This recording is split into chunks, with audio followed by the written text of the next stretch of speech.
యేసుక్రీస్తు నామంలో మీ అందరికీ శుభములు. ఈ కార్యక్రమం ప్రారంభించుకునేటకు ముందు ప్రార్థన చేసుకుందాం. ప్రార్థన. పరలోకమందున్న మా తండ్రి, ఈ నామం పరిశుద్ధపరచబడును గాక. పాపులమయ తెలిసి తెలియక అనేక పాపాలు చేస్తున్నాం తండ్రి. అలాగే ఈ సమయంలో మేము మీ వాక్యం గురించి నేర్చుకుంటుండగా తండ్రి, మీరే పాస్టర్ గారి ద్వారా మాతో మాట్లాడి మరి మా మనసులు మారుస్తారని, ఈ చిన్న ప్రార్థనలకు ఇస్తారని యేసుక్రీస్తు వారి పేరు నా ప్రతిమాలి పెట్టుకుంటున్నాం తండ్రి. ఆమేన్. ఆమేన్. పాస్టర్ గారు, ఈ మార్కు సువార్త 15వ అధ్యాయంలో మనం ఏం చూస్తున్నాం? భలే ప్రశ్న అడిగారు. మార్కు సువార్తలో 16 అధ్యాయాలు మాత్రమే ఉన్నవి. అంటే మీరు 15వ అధ్యాయం గురించి అడిగారు కాబట్టి మనం మార్కు సువార్తకి చివరికి వచ్చేస్తున్నామని మనం తెలుసుకుంటున్నాము. 15వ అధ్యాయంలో మన ప్రభువైన యేసుక్రీస్తు వారి మీద ఏ విధంగా అన్యాయపు తీర్పు తీర్చి ఆయన్ను సిలువేశారో మనకి చాలా క్లారిటీ దొరుకుతుంది. మార్కు సువార్త 15వ అధ్యాయము ఆ మొదటి వచనం మనం చూస్తే, ఉదయము కాగానే ప్రధాన యాజకులను, పెద్దలను, శాస్త్రులను, మహాసభ వారందరూ కలిసి ఆలోచన చేసి యేసును బంధించి తీసుకొని పోయి పిలాతునకు అప్పగించిరి. ఇది ఉదయమున కాగానే, very early in the morning. ఆ రోజు శుక్రవారం. అది ఆ ప్రభువైన యేసుక్రీస్తు వారు సిలువ వేయబడిన శుక్రవారం. మన లాంగ్వేజ్లో ఇప్పుడు దానిని గుడ్ ఫ్రైడే అని పిలుస్తున్నాం, శుభ శుక్రవారం అంటున్నాం. ఆ రోజు ఎందుకు ఉదయాన్నే? ఇప్పుడు కూడా ఇలా ఉదయాన్నే కోర్టులు తెరవు, అఫీషియల్ వర్కింగ్ టైం ఉంటుంది. కానీ ఒక విధమైన కంగారు మనం చూస్తున్నాం. చాలా హరిలో ఈ ప్రధాన యాజకులు, పెద్దలు, శాస్త్రులు, మహాసభ వారు, 15వ అధ్యాయం మొదటి వచనం అంటే అది శాన్హెడ్రిన్. శాన్హెడ్రిన్ అంటే 70 మంది యూదా నాయకులు. వారు ఒక ఎమర్జెన్సీ మీటింగ్గా ఆ శుక్రవారం ఉదయము కూడుకున్నారు. కూడుకుని ఇప్పుడు ప్రభువైన యేసుక్రీస్తు వారిని ఇక ఒక బందీగా చేసి, ఆయన్ని ట్రై చేసి అన్యాయపు తీర్పు తీర్చి ఇప్పుడు పిలాతునకు అప్పగించిరి అన్నది. పిలాతు రోమా గవర్నర్. పిలాతు ఆ యూదయ ప్రాంతానికి ఒక గవర్నర్గా ఉన్నాడు, ఒక రోమియుడు. ఎందుకు వారు పిలాతు వద్దకు తీసుకుని వెళ్ళారని మనం ఆలోచిస్తే ఏంటో తెలుసా? అది శుక్రవారం ఉదయం అని మనం తెలుసుకున్నాము. ఆ గురువారం రాత్రి మన ప్రభువైన యేసుక్రీస్తు వారిని గెత్సెమనే తోటలో అరెస్ట్ చేశారు. ఇస్కరియోతు యూదా వచ్చి ముద్దు పెట్టాడు, అరెస్ట్ చేశారు. ఆ రాత్రి మన ప్రభువైన యేసుక్రీస్తు వారిని ప్రధాన యాజకుని ఇంటికి తీసుకుని వెళ్ళి అక్కడ వారు తీర్పు తీర్చారు, అన్యాయపు తీర్పు తీర్చారు. అసలు ఎప్పుడు కూడా ఈ శాన్హెడ్రిన్ అనేది, ఈ తీర్పు తీర్చడం అనేది ఏ దేశంలో అయినా సరే నైట్ టైం జరగకూడదు. కానీ ఇది జరుగుతుంది. నైట్ టైం ఎందుకు జరుగుతుంది? గురువారం రాత్రి ఎందుకు జరుగుతుంది? ఎందుకంటే వారు ఒక కంగారులో ఉన్నారు. మరుసటి రోజు పస్కా పండుగ రోజు. పస్కా పండుగకి యెరూషలేము ప్రజలతో నిండిపోతుంది. ఆ పండుగ రోజున ఎటువంటి అలజడ లేకుండా ఉండాలి. కానీ ఆ పండుగకు ముందే యేసయ్యను సిలువేసేయాలి అని వారు విశ్వ ప్రయత్నాలు చేస్తున్నారు. ఆ రాత్రి అన్యాయపు తీర్పు తీర్చారు. ఆ ఉదయం కాగానే మరలా ఆ మహాసభ కూడుకొని మరొకసారి ప్రభువైన యేసుక్రీస్తు వారిని మళ్ళీ జడ్జ్ చేసి ఇప్పుడు పిలాతు దగ్గరికి తీసుకుని వెళ్ళారు. ఎందుకంటే యూదులకు, అంటే ఆ యూదా నాయకులకు మరణశిక్ష విధించడానికి అధికారం ఉంది. కానీ మరణశిక్ష అంటే అమలు చేయడానికి వారికి అధికారం లేదు. రోమీల దగ్గరికి వెళ్ళాలి. అందుకే పిలాతు దగ్గరికి వెళ్ళారు. ఒక బైబిల్ పండితులు అంటారు, they can take till the gates of death, కానీ చంపటానికి అధికారం లేదు. ఒకవేళ గనక ఆ చంపే అధికారము వారికుంటే ఆ గురువారం రాత్రే మన ప్రభు అయిన యేసుక్రీస్తు వారిని చంపేసి ఉన్నారు. కానీ ప్రవచనం సెలవిస్తుంది ఏమని? ఆయన యొక్క మేకులతో కొట్టబడాలి. ఆ మేకులతో అంటే క్రూసిఫై, ఒక శిలువ మీద ఆయన వేలాడి తీయాలి. అది రోమీల యొక్క పనిష్మెంట్. యూదులైతే రాళ్ళతో కొట్టచ్చు, లేక శిరశ్ఛేదనం చేయొచ్చు. క్రూసిఫిక్షన్ యూదుల పద్ధతి కాదు. ఈ విషయాల్లో ప్రవచనాలు ఎంత చక్కగా నెరవేరుతున్నాయో మనం గమనించవచ్చు. ఆ రోజు ఉదయాన్నే పిలాతు వద్దకు తీసుకుని వెళ్ళారు. పిలాతు ఇప్పుడు మన ప్రభువైన యేసుక్రీస్తు వారిని ప్రశ్నిస్తున్నారు. ఇది చాలా ఇంట్రెస్టింగ్గా ఉంటుంది. పిలాతు మన ప్రభువైన యేసుక్రీస్తు వారిని పరీక్షిస్తున్న సమయంలో, ఇంట్రోగేట్ చేస్తున్న సమయంలో పిలాతు గమనిస్తాడు ప్రభువైన యేసుక్రీస్తు వారు గలిలయ ప్రాంతంలో పరిచర్య చేశారని. వెంటనే ఆయనకి లైట్ వెలిగింది.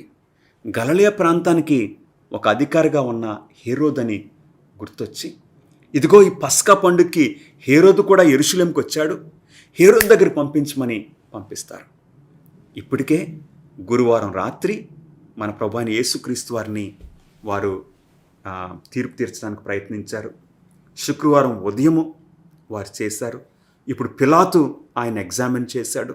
ఇప్పుడు హేరోదు దగ్గరికి పంపిస్తున్నారు. 4వది. అటు తర్వాత హేరోదు చాలా సంతోషపడ్డాడు యేసయ్యను చూడటానికి. ఎందుకంటే ఆయనకున్న అభిప్రాయం ఏంటంటే, ఈ యేసు ఆయన చంపించేశాడే బాప్టిజం ఇచ్చి యోహాన్ని, ఆయన మరలా తిరిగి లేచాడని అని అనుకుంటున్నాడు. యేసయ్య చేసిన అద్భుత కార్యాల గురించి హేరోదు విన్నాడు. ఒక అద్భుత కార్యం చూడాలని హేరోదు ఆశపడ్డాడు. కానీ వాస్తవం ఏంటో తెలుసండి, మన ప్రభువైన యేసుక్రీస్తు వారు పిలాతు ఎదుట పిలాతు అడుగుతుంటే ప్రభువైన యేసుక్రీస్తు వారు కొంచెం మాట్లాడారు. కానీ హేరోదు ప్రశ్నిస్తుంటే ఒక్క మాట కూడా మాట్లాడలేదు. ఇది చాలా ఆశ్చర్యం. ఎందు గురించి హేరోదు ఎదుట మన ప్రభువైన యేసుక్రీస్తు వారు అసలు ఏమీ మాట్లాడలేదు.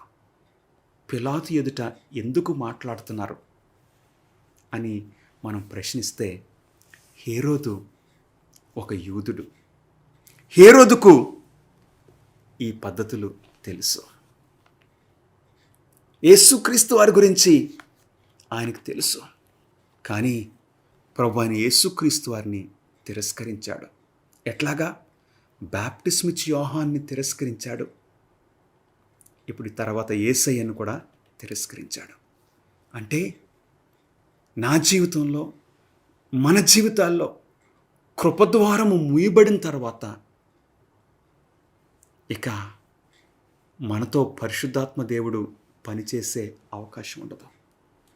అవును ప్రియులారా, మన పెద్దలు చెప్తారు, దీపం ఉండగానే ఇల్లు చక్క పెట్టుకోవాలని. పరిశుద్ధాత్మ దేవుడు మన హృదయాన్ని తట్టుచున్నప్పుడు మన హృదయాన్ని తెరవాలి.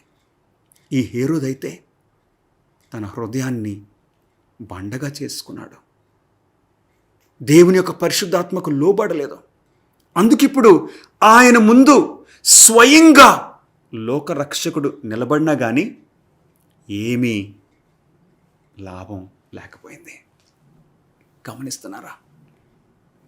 లోకరక్షకుడు, దేవుని కుమారుడు ఆయన ముందు నిలబడినా కానీ ఆయనకు లాభము లేకపోయింది. ఈరోజు కనుక ఈ దీపము మన ఎదుటున్నప్పుడు, ఈ రక్షణ సువార్త మనం అందుకొనుచున్నప్పుడు, మన హృదయాన్ని గనక మనం తెరుచుకోకపోతే, ఈ హృదయాన్ని కఠినపరుచుకుంటే, ప్రభువైన యేసుక్రీస్తు వారు మన ముందు నిలబడినా సరే మనకి బ్లెస్సింగ్ ఉండదు. అందుకే ప్రియ సహోదరుడా, సహోదరి, ప్రభువైన యేసుక్రీస్తు వారి గురించి నీ అభిప్రాయం ఏంటి? నీ జీవితాన్ని ప్రభువైన యేసుక్రీస్తు వారికి సమర్పించుకున్నావా? ఆయన నీ హృదయం అనే తలుపు ఎదుట నిలబడి తట్టుచున్నారు. ఆయనను ఆహ్వానించు. ఎందుకంటే సమయం దాటిపోయిన తర్వాత మనకు కుదరదు. హేరోదుకైతే ఒక విధంగా చెప్పాలంటే కృపద్వారము మూయబడింది. కానీ పిలాతుకైతే ఇంకా అవకాశం ఉన్నది. అందుకే పిలాతుతో మన ప్రభువైన యేసుక్రీస్తు వారు మాట్లాడుతున్నారు. అంత మాత్రమే కాదు, పిలాతు ప్రభువైన యేసుక్రీస్తు వారిని ఎగ్జామిన్ చేస్తున్న సమయంలో ఒక సేవకుడు ఒక ఉత్తరం తీసుకొని వస్తాడు. మీకు జ్ఞాపకం ఉన్నదా? ఎవరి దగ్గర నుండి వచ్చిందండి ఆ ఉత్తరము? పిలాతు యొక్క భార్య దగ్గర నుండి. ఈయన నిర్దోషి, ఆయన గురించి నాకు కల కలిగింది, ఆయనతో నువ్వు ఏమీ పెట్టుకోవద్దు అని పిలాతు యొక్క భార్య పిలాతుకు హెచ్చరిక చేస్తుంది. అంటే ఈ విషయాలన్నీ మనము దగ్గరలో పెట్టుకుంటే, ఇప్పుడు క్లోజప్లో చూస్తే పిలాతును రక్షించుకోవడానికి లోకరక్షకుడు పిలాతు ఎదుట నిలబడినాడు. హల్లెలూయా! అవును ప్రియ సహోదరుడా, సహోదరి, ప్రభువైన యేసుక్రీస్తు వారికి పక్షపాతం లేదు. ఆయనకు అందరూ సమానమే. యూదులేంటి, రోమియులేంటి, బబులోనియులేంటి, ఐగుప్తీయులేంటి, భారతీయులేంటి, పాకిస్తానీయులేంటి, అందరూ కూడా ఆయనకు సమానం. ఇక్కడ పిలాతు ఎదుట మన లోకరక్షకుడు నిలబడినాడు. ఆయన సిలువ మీద మరణించే వరకు ఇంకొకరిని రక్షించాలి, ఇంకొకరిని. మనము హిస్టరీలో చూస్తే డెస్మండ్ డాస్ ఆయన అమెరికా దేశంలో ఆయన ఒక సెవెంత్ డే అడ్వెంటిస్ట్గా ఉన్నాడు. కానీ ఆయన జీవించిన టైంలో యుద్ధంలో పనిచేయటము మ్యాండేటరీ. కానీ ఆయన అధికారులతో అన్నాడు, నేను గన్ పట్టుకుని షూట్ చేయలేను, I'm a believer, I'm a seventh day Adventist అని చెప్పాడు.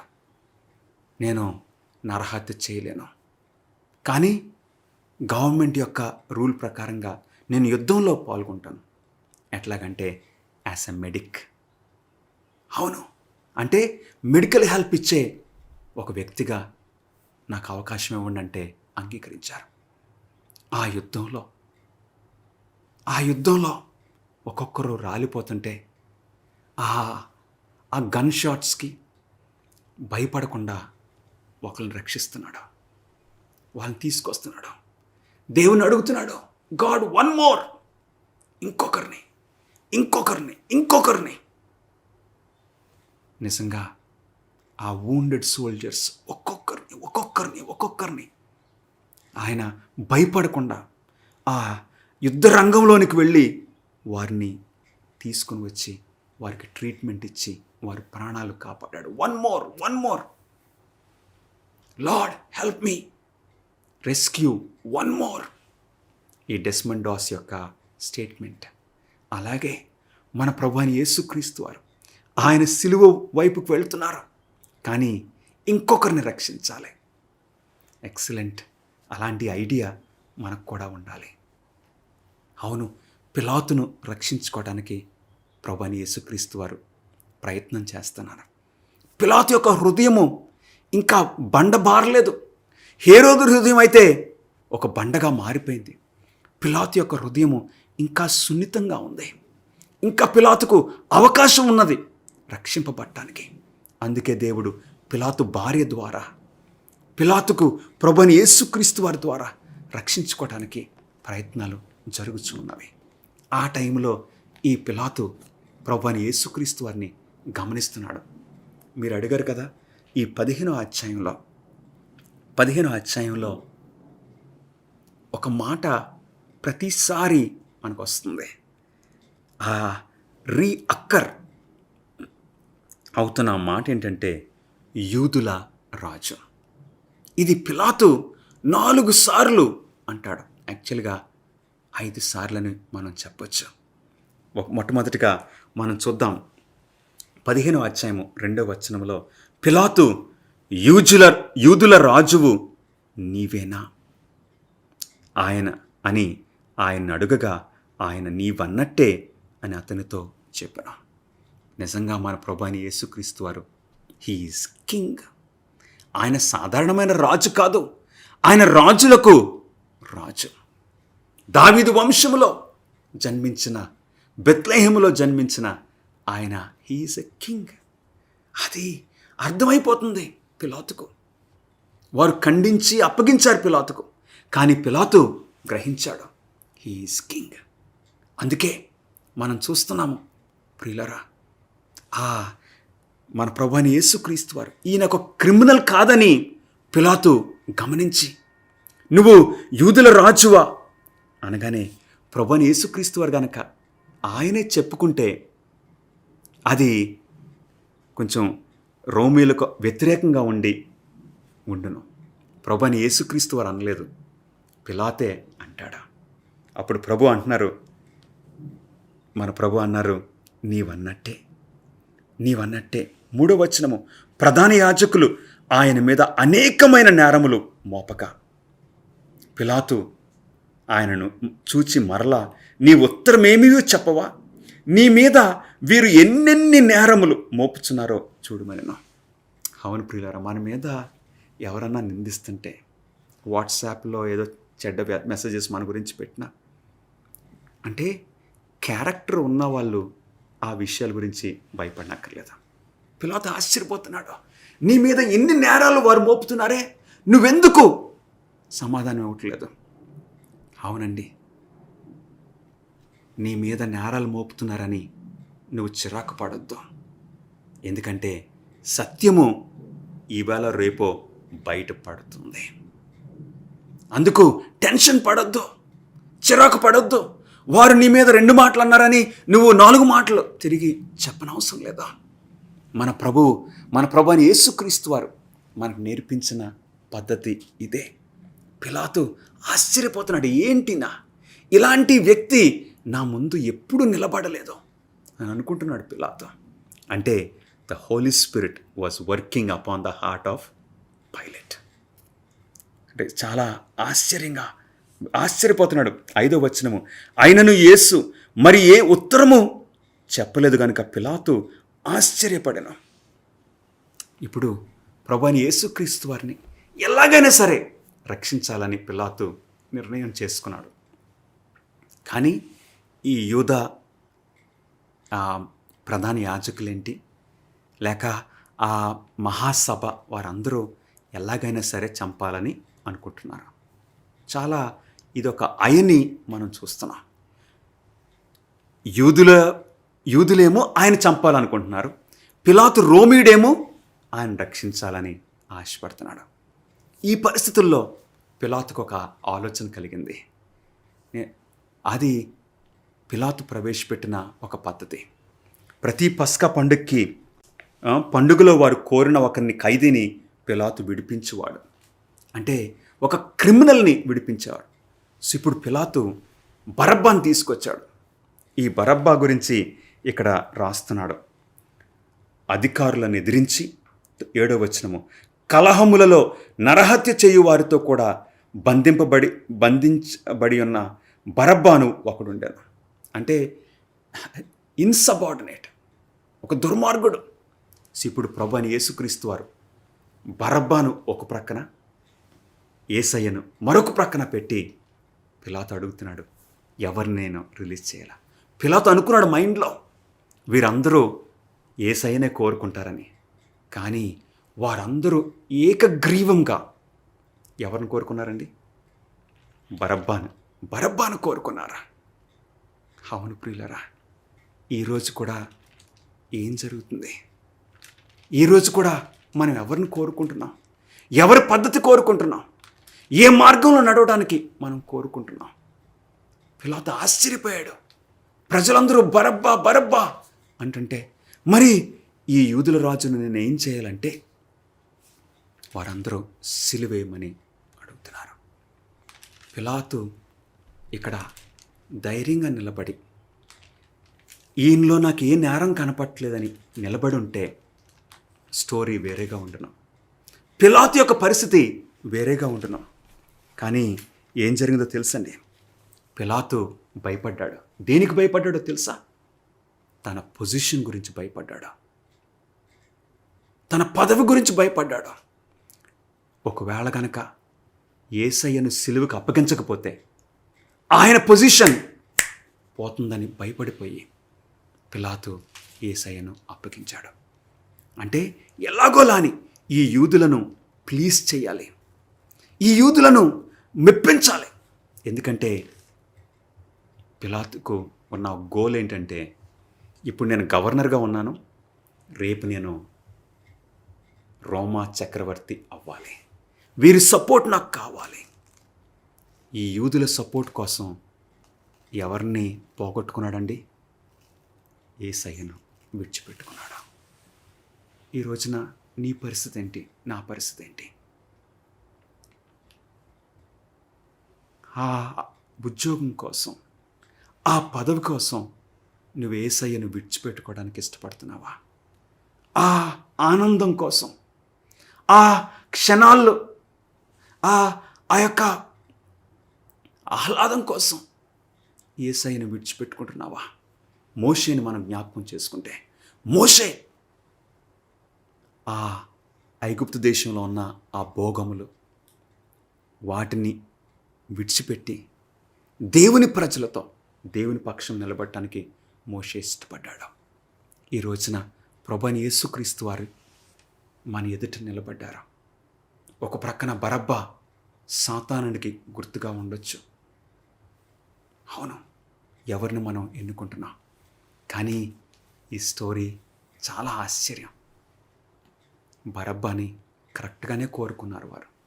ఎందుకంటే మన ప్రభువైన యేసుక్రీస్తు వారు సిలువే బట్టం ద్వారా బరబ్బా రిలీజ్ అయ్యాడు, బరబ్బా విడుదల చేయబడ్డాడు. ఆ బరబ్బా స్థానంలో నీవు నేను కూడా ఉన్నాం ప్రియులరా.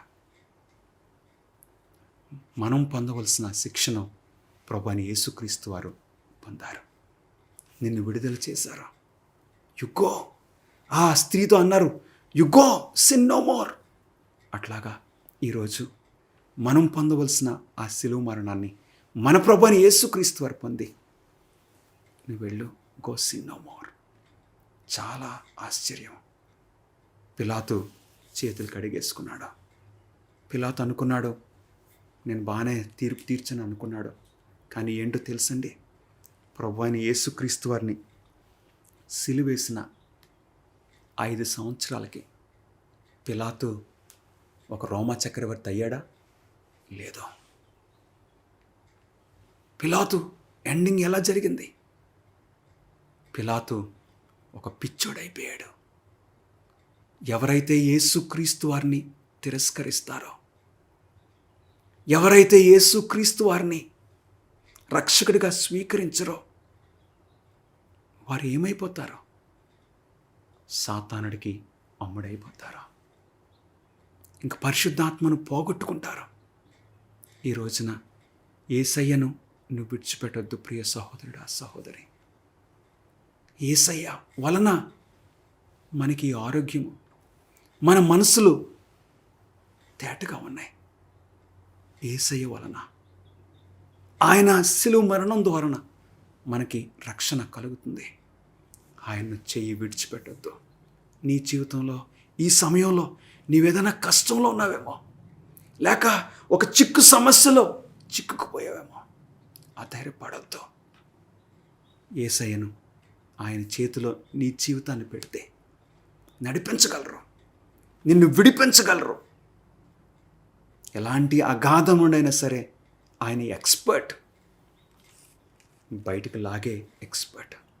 బరబ్బాని ఆ పరిస్థితి నుండి బయటికి లాగిన యేసయ్య నిన్ను నన్ను కూడా లాగగలరు. ప్రభువైన యేసుక్రీస్తు వారు సిలువేయబడుచున్నప్పుడు ఆయన ప్రక్కన ఒక దొంగ ఉన్నాడు. ప్రభువైన యేసుక్రీస్తు వారు లాస్ట్ వరకు సేవింగ్ వన్ మోర్. ఆ దొంగ అడిగాడు, అయ్యా నీవు నీ రాజ్యంతో వచ్చినప్పుడు. ఆ దొంగ గుర్తుపట్టాడు, హీఈస్ ట్రూలీ, ఈయన ఒక రాజు అని గుర్తుపట్టాడు. నీ రాజ్యంతో వచ్చినప్పుడు నన్ను జ్ఞాపకం చేసుకుంటే యేసుక్రీస్తు వారి సమాధానం ఏంటండి? ష్యూర్, నీవు నాతో కూడా ఖచ్చితంగా నా రాజ్యంలో ఉంటావు. మన ప్రభువైన యేసుక్రీస్తు వారు he is offering salvation freely for every one of us. ఎందుకంటే క్రీస్తు రక్తము మన ప్రతి పాపముల నుండి మనల్ని విడిపిస్తుంది, మనల్ని క్షమిస్తుంది. ప్రభువైన యేసుక్రీస్తు వారు మనల్ని క్షమిస్తే it is complete, it is final. నువ్వు ఆధారపడనక్కర్లేదు. నీ కొరకే, నా కొరకే తన ప్రాణాన్ని మన ప్రభువైన యేసుక్రీస్తు వారు అప్పగించారు. మనము ఇందులో చూస్తున్నాం, వారు హేళన చేస్తున్నారు, ఉమ్ము వేస్తున్నారు, కొరడాలతో కొడుతున్నారు. మన ప్రభువైన యేసుక్రీస్తు వారి యొక్క చూపుల్లో కానీ మాటల్లో కానీ ఎటువంటి ద్వేషము, ఎటువంటి పగ, కోపము లేదు. ఆయన ఏమన్నారు శిలువ మీద? తండ్రి, వీరు ఏమి చేయుచున్నారో వీరెరుగరు, కాబట్టి వీరిని క్షమించండి. ఎందుకంటే he looks at your life beyond what you're doing. అవును, ఎందుకంటే వారందరినీ సాతానుడు నడిపిస్తున్నాడని హీ వాజ్ లుకింగ్ బియాండ్.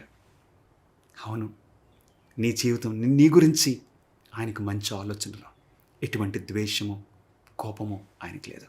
నీ జీవితము ఈరోజు ప్రభువైన యేసుక్రీస్తు వారికి సమర్పించమని నేను కోరుచున్నాను.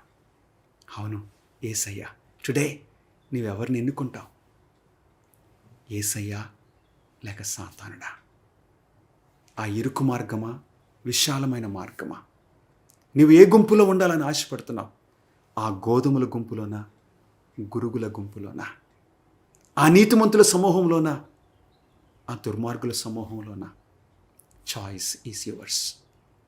యేసయ్యను ఎన్నుకో, దేవుని బిడ్డగా నీవు జీవించు. ప్రభువైన యేసుక్రీస్తు వారి రక్తం ద్వారా మన పాపములు క్షమించబడతాయి, మనం ఆయన రాజ్యంలో ఉండొచ్చు. ప్రార్థన చేసుకుందాం.